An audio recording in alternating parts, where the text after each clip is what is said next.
ایک زمانے میں افریقہ کی وسیع میدانوں میں سمبا نام کا ایک شاندار شیر رہتا تھا۔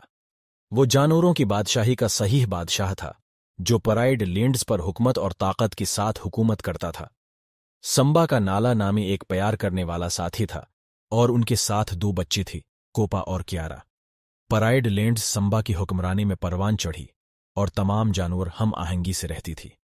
جانوروں نے اپنی بادشاہ کی عزت اور تعریف کی، کیونکہ اس نے ان کی حفاظت کو یقینی بنایا اور ان کی ضروریات کو پورا کیا۔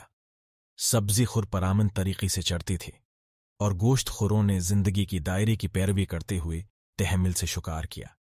ایک دن پرائیڈ لینڈز تک خبر پہنچی کہ پڑوسی ممالک میں شدید خشک سالی پھیل گئی۔ سمبا جانتا تھا کہ ضرورت مند اپنی ساتھی جانوروں کی مدد کرنا ان کا فرض ہے۔ اس نے جانوروں کی قبائل کی دیگر رہنماؤں سے ملاقات کا مطالبہ کیا، جن میں مفاسا، سمبا کی والد کی عقل مند اور بھوت حاضری بھی شامل تھی۔ سمبا نے اجتماع سے خطاب کرتے ہوئے کہا، میری دوستو، ہم اپنی پڑوسیوں کی مصائب کے دوران بیکار کھڑی نہیں رہ سکتے۔ ہمیں ان کی ضرورت کے وقت ان کی مدد کرنے کے لیے کوئی راستہ تلاش کرنا چاہیے۔ آئیے خشک سالی کی خاتمی تک ان کی مدد کے لیے کھانا اور پانی جمع کریں۔ اپنی بادشاہ کے الفاظ سے متاثر ہو کر تمام جانوروں نے افواج میں شامل ہونے اور امدادی سرگرمیوں میں حصہ ڈالنے پر اتفاق کیا۔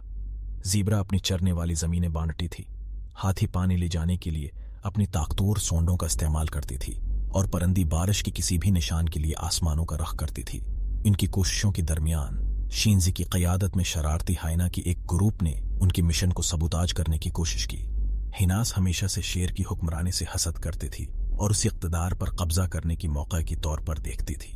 انہوں نے افواہیں اور خوف پھیلاتے ہوئے جانوروں کے درمیان اتحاد میں خلل ڈالنے کی کوشش کی، تاہم جانوروں کا اتحاد اور لچک غالب رہی۔ سمبا اور اس کی قابل اعتماد مشیر رف کی دانشمند پابون نے سب کو ان کی اجتماعی کوششوں کی اہمیت کی یاد دلائی۔ انہوں نے مل کر ہیناس کو پیچھے چھوڑنے اور اپنی بنائی ہوئے ہم آہنگی کی حفاظت کا منصوبہ بنایا۔ جانور دن رات کام کرتی، خوراک اور پانی پڑوسی زمینوں تک لے جاتی۔ ان کی احسان کی اعمال چھوٹی سے چھوٹی مخلوقات تک پہنچی، جیسی تیمون میرکات اور پمبا ورتھوک، جو اس مقصد میں شامل ہوئے اور مصیبت میں پڑے جانوروں کے لیے ہنسی اور خوشی لائے۔